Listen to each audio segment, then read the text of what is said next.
Ibu Allah ya kan. Jadi mungkin pembahasan kita pada pagi hari ini masih ada waktu sekilas, mungkin ada yang mau menambahkan.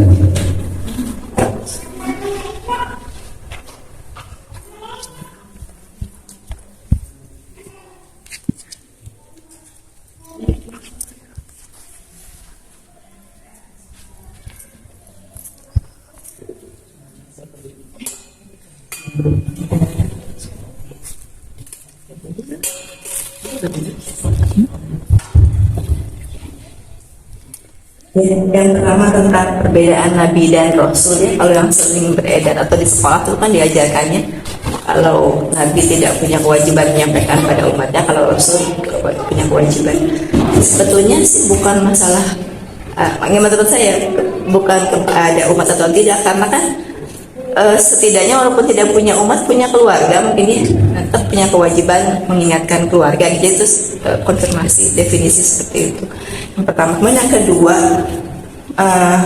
kalau ada kisah-kisah yang bagaimana kita mengenal kisah itu betul atau tidak gitu. Seperti hanya saya kemarin sempat mendengar kisah Umar bin Khattab, saking beliau hati-hatinya ketika ada pembagian minyak zaitun kalau nggak salah untuk keluarganya gitu, ada sisa dan itu dipakaikan ke rambut anaknya gitu. Itu ketika tahu Umar itu marah, kemudian menggunduli anaknya gitu, bahkan ada sisa parfumnya. Jadi ada yang berkomentar itu berlebihan betul gitu. Seperti apa? Seperti kita tahu bahwa karena kadang-kadang memang keimanan mereka itu kan tidak masuk logika, kadang-kadang sebegitunya gitu, sampai yang punya baju cuma 2 bergantian dengan jemuran gitu kan, kok sebegitunya gitu. Jadi ini bagaimana cara kita mengetahui bahwa ini betulan terjadi atau ini sebetulnya dilebih-lebihkan gitu. Ya, sudah bisa kalau tentang Nabi dan Rasul ya.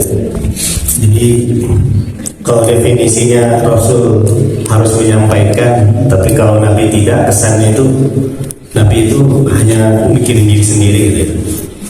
Padahal ada keluarga. Tapi kalau saya lebih cenderung skup ini sih, skup orang-orang di sekitarnya. Nabi itu lebih cenderung umatnya itu sedikit atau kecil lah, kayak Nabi Adam dulu kan populasinya masih sedikit, maka secara otomatis tidak ada yang didakwahi kecuali keluarganya. Nah, keluarganya itu pula katakanlah bukan dalam kapasitasnya sebagai nabi, tapi sebagai kepala keluarga harus mendakwahi keluarganya. Dan tentunya diuntungkan dia seorang nabi dapat wahyu dari Allah, jadi langsung bimbing oleh Allah Subhanahu wa Ta'ala. Cuma yang jadi masalah itu kan nabi itu bukan hanya Adam dan Idris, tapi nabi yang tidak dikasih tugas sebagai rasul setelah Nabi Nuh juga banyak. Ini versi pertama ya, ada yang mengatakan ada nabi setelah Nabi Idris, tapi ada juga yang mengatakan setelah Nabi Idris itu semuanya rasul, bukan nabi. Landasannya firman Allah, wa rusulan qad qasasnahum alaikum wa rusulan lam naqsushum. Ada rasul yang sudah kami ceritakan dan ada rasul yang belum kami ceritakan. Berarti dari Nuh sampai Muhammad itu rasul yang sudah diceritakan. Di luar itu berarti seluruhnya rasul tapi belum diceritakan. Berarti nabi itu kok itu cuma 2, cuma Adam dan Idris. Tapi wallahu a'lam bishawab, hanya nabi itu kesannya itu bukan kesannya, berasal dari kata naba'ah. Naba'ah itu kabar besar, artinya nabi itu sosok yang mendapatkan kabar besar wakil dari Allah. Tapi kalau rasul itu kan utusan kepada suatu kaum, artinya mudahnya rasul itu memang punya kaum, itu rasul. Nah, kemudian yang kedua, Imam Ahmad itu mengatakan begini, di antara yang sulit dibuktikan secara periwayatan itu adalah kisah. Jadi kisah itu sulit memang diceritakan ke Bapak, validasi periwayatannya susah karena tidak ada. kecuali kalau kisah itu bagian daripada hadis Nabi, kecuali itu validasinya berarti mengikuti validasi periwayatan hadis. Tapi kayak gini ya, kayak peperangan, kisah tentang perang Rasul kan sebagian ada yang dimasukkan ke dalam hadis Nabi, sebagian ada yang memang kisah. Nah yang hadis Nabi itu mudah periwayatannya, tapi kalau kisah itu susah. Sehingga kata Imam Ahmad, di antara yang susah pembuktiannya itu adalah kisah. Nah kayak barusan ya, kayak Umar bin Khattab yang kisah tentang Minyak Zaitun tadi, kalau itu ada di dalam riwayat asar, khabar, hadis maupun sampai kepada Umar, itu mudah. Tapi kalau itu sebatas cerita, susah dapat validasinya. Tapi ada pun para sahabat, mereka adalah pribadi yang sangat hati-hati, betul. Tapi apakah detil kasus per kasus itu apakah betul atau tidak, ya itu memang agak sulit periwayatannya. Cuman ketika itu sudah menjadi populer, setidaknya ya jadi pelajaran lah buat kita tentang sosok para sahabat. Kayak begini, siapa sosok ayahnya Imam Syafi'i itu ya, yang lagi duduk di samping sungai, tiba-tiba ada apel lewat di atas sungai, diambil oleh Idris ini. Idris itu ayahnya Imam Syafi'i, kemudian dimakan. Pas sudah dimakan, baru teringat, ini perlu usaha. Ini saya harus mencari orang yang memilikinya supaya saya dapat jaminan penghalalan. Hanya jalan melawan arus, mencari di samping sungai itu rumah yang ada pohon apel. Hanya balik, ketemulah rumah yang ada pohon apelnya. Datang ke rumahnya, kemudian diketok, ada apa? Ada datang ke sini, kata Idris, saya tadi makan apel, nggak tahu punya siapa, tapi ketika saya melihat di rumah ini ada pohon apel, saya yakin ini punya bapak. Saya mohon kehalalannya. Hanya setelah itu dipersilakan masuk. Kata ayahnya ini, saya tidak akan pernah menghalalkan apel yang sudah Anda makan, kecuali apabila Anda mau menikahi putri saya. Untung yang datang Idris. Kalau Pak Gunawan, alhamdulillah, apel kayak ini, putra kayak ini.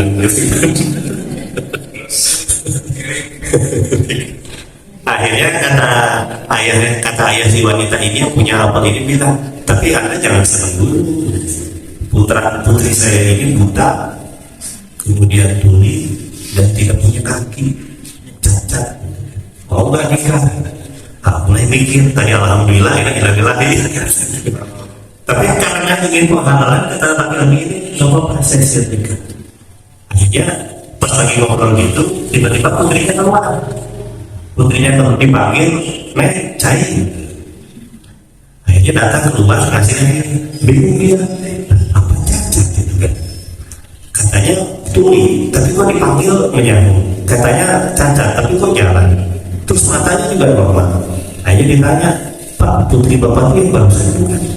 Iya, lah katanya tuli, cacat, kemudian tidak bisa melihat. Maksud saya tuli itu dia tidak pernah meninggal mendengarkan perkara yang haram. Kemudian maksud buta itu dia tidak pernah melihat yang haram. Dan maksud kakinya buntung itu maksudnya tidak pernah berjalan ke tempat yang haram. Saya titipkan putri saya kepada Anda karena Anda orang yang jujur demi menghalalkan atau rela mencari pemiliknya. Jadi Pak Gunawan cari apa? Cari apa? Cari rumahnya di mana ya? Ternyata di sisi kamar mandi minta kehalalan dari. Nah itu mengenai, itu kisah populer. Tapi dan itu banyak ditulis di berbagai macam buku. Tapi kan itu tidak ada periwayatannya. Kita tidak mengatakan itu kisah palsu, bukan. Sebagai inspirasi oke gitu ya, artinya menjadi peringatan buat kita. Tapi apakah cerita itu 100% betul? Wallahu. Karena itu bukan hadis, tidak ada periwayatan yang begitu. Cuma karena banyak ulama yang menceritakan, kita kan jadi percaya. Setidaknya mendekati itu. Wallahu a'lam.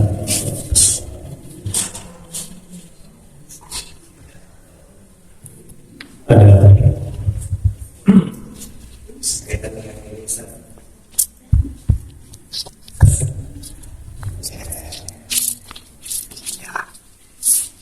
kaitan dengan dosa jariah tadi.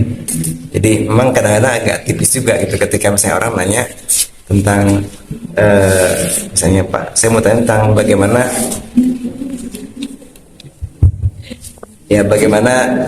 teknis berangkat ke Bali misalnya gitu ya. Kan kita nggak nanya ke Bali mau apa gitu, kan kita nggak bisa nanya begitu kan. Ya terpaksa kita memberikan gambaran gini segala macam. Ternyata di sana dia berbuat maksiat. Nah, kira-kira itu seperti apa nih Ustaz? Tadi yang kasus masalah yang dosa jariah itu. Gitu.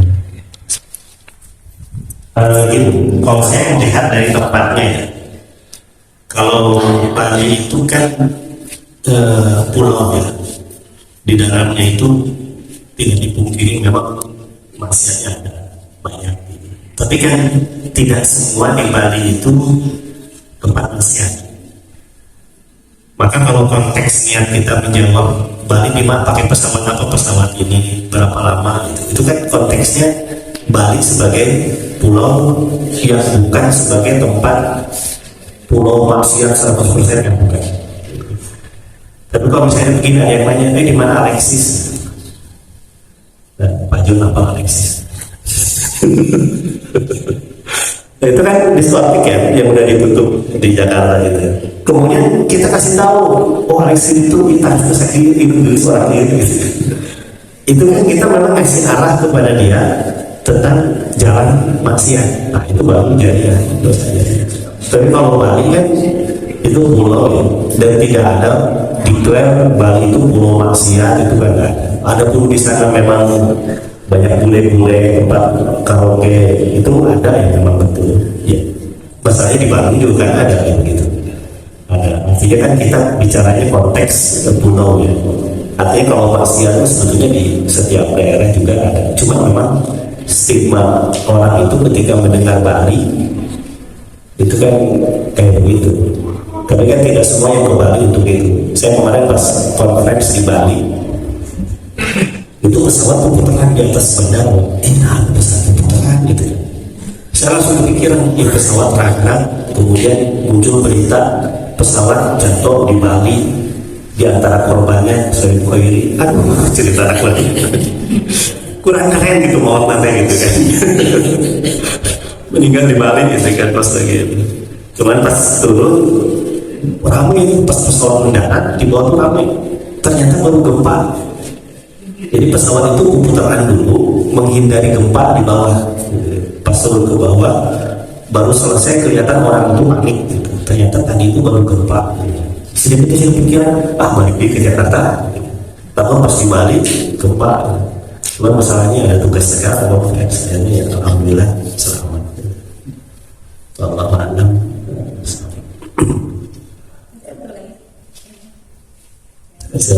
Bapak dulu bentar ya. Boleh ya? Ini ayat 16. Gak usah pakai ini, saya kenceng suara. Ayat 16 itu di sini apakah ini kaidah bahasa Arab atau seperti apa? Karena tadi Ustadz disebutkan di sini ini adalah tantangan orang kafir. Ya. Wa qalu rabbana, itu orang kafir ngaku juga Robbana itu Tuhanku. Berarti Tuhannya Nabi kita, Nabi Muhammad. Ya itu kok dia itu orang kafir itu ngaku Tuhan, tapi kafir dia sama Tuhannya dengan Tuhan kita. Gimana Ustaz? Ada dua kemungkinan Pak. Yang pertama, ini seperti kufurnya orang-orang jahiliyah Quraisy. Sekarang kalau ditanya, orang Quraisy itu orang jahiliyah dulu tuh percaya kepada Allah. Percaya. Yang mereka percaya yang menciptakan alam semesta ini Allah. Mereka percaya yang memberikan hidup itu Allah. Tapi kenapa mereka disebut kufur musyrik? Karena mereka menyembahnya kepada selain Allah. Dalilnya apa? Firman Allah, wala in sa'altahum man khalaqas samawati wal ardi wa sakhkhara asy-syamsa wal qamara la yaquluna Allah. Wahai Muhammad, apabila engkau bertanya kepada mereka siapa yang menciptakan langit dan bumi, wasakhara syamsa wal qamar, dan siapa yang menjalankan matahari dan bulan, la yaqulan Allah, itu pakai nun taukid, mereka pasti akan mengatakan Allah. Jadi mereka percaya. Nah, yang jadi jawaban kenapa mereka dianggap musyrik, karena dalam praktek ibadahnya mereka menyembah selain Allah. Karenanya ada para ulama yang mengatakan orang-orang jahiliyah itu dulu secara rububiyah meyakini Allah pencipta, Allah yang menentukan nasib takdir, mereka bertauhid. Tapi secara uluhiyah mengenai siapa yang disembah, mereka rusak. Nah, gara-gara uluhiyah ini rusak, maka kemudian mereka iman rububiyahnya tidak bermanfaat, kufur semuanya. Karena kenapa? Tauhid itu kan 3 dan harus sempurna. Uluhiyah menyatakan Allah yang berhak disembah dan kemudian hanya menyembah Allah. Rububiyah meyakini Allah yang menentukan nasib kita, menciptakan alam semesta. Yang ketiga asma wa sifat, nama dan sifat Allah Subhanahu wa taala. Itu yang pertama. Yang kedua, boleh jadi perkataan orang kafir, qalu rabbana, wahai Tuhan kami. Ini bahasa ngeceh, bahasa Jawa itu ngeceh, menyeng. Wahai rabbana, wahai Tuhanku, gitu kan. Artinya mengecilkan peran Nabi sehingga ngenyek gitu. Ajilana, kalau memang Tuhanmu itu benar, hai Nabi gitu, maka kami meminta kepada Tuhanmu, Rabbana, Tuhan kami, ajil lana qitana, turunkanlah segera asal kepada kami. Nah, itu tantangan mereka. Jadi ada 2 kemungkinan kasus orang kafir demikian. Memang kalau kita melihat, saya pun punya persepsi gitu Pak, ayat ini kok mereka bilangnya Rabbana. Nah, tapi kalau kita melihat kasus Quraisy, di mana mereka secara umumnya bertauhid, ya memang mereka secara fitrahnya mengakui ada Allah. Tapi kemudian pengakuan itu tertutup oleh keingkaran mereka.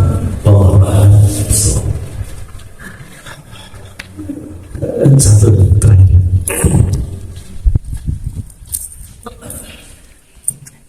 Langsung aja Bu. Ya.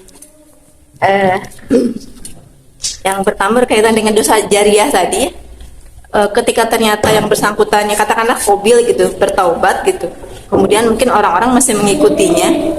Nah itu bagaimana, kan berarti dia sudah selesai ya, dosa dia sudah terjadi. Itu bagaimana orang-orang setelahnya gitu. Kemudian satu lagi berkaitan dengan apalagi sekarang dengan banyaknya media sosial, banyaknya berita yang mungkin tidak tahu betul atau enggaknya, kita kadang-kadang juga jadi ikut bergibah gitulah. Oh si ini gini-gini gitu. Ketika ternyata tidak terbukti, itu bagaimana cara kita minta maaf pada orang yang kita kenal juga enggak gitu, cuma lihat dari media. Nah itu seperti apa? Kayak kasus COVID, katakanlah dia taubatnya diterima oleh Allah, ya itu taubatnya diterima oleh Allah. Tapi karena ada orang yang mengikutinya dan dia kecipratan dosanya, cara dia lepas dari dosa tersebut, dia harus dakwah kepada para pengikutnya. Paling tidak kasih tahu tuh perbuatan buruk yang pernah saya kasih contoh kepada kalian.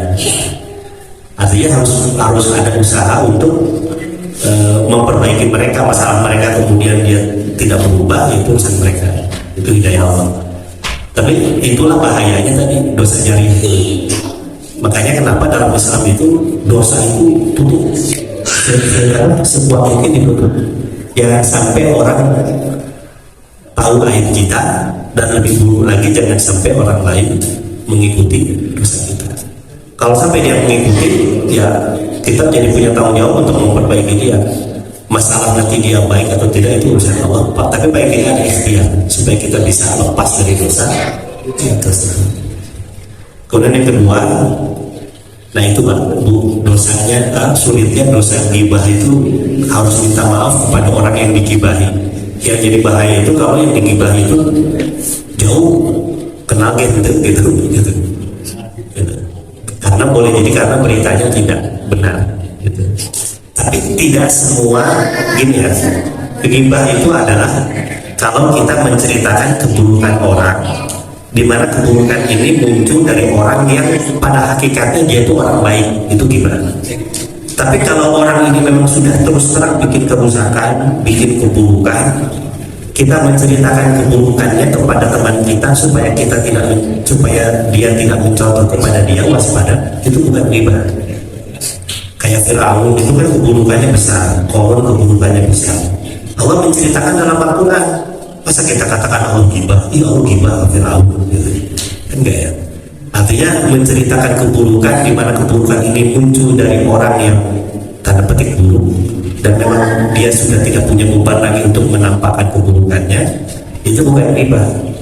Gibah itu adalah kita menceritakan keburukan orang, keburukan ini muncul dari orang yang pada hakikatnya baik. Nah, itu baru riba. Wallahu a'lam. Baik Bapak Ibu yang Allah muliakan, mungkin ini yang saya sampaikan. Mohon maaf segala kekurangan. Nanti bulan selanjutnya ayat ke 19. Kita tutup dengan doa kifaratul majelis.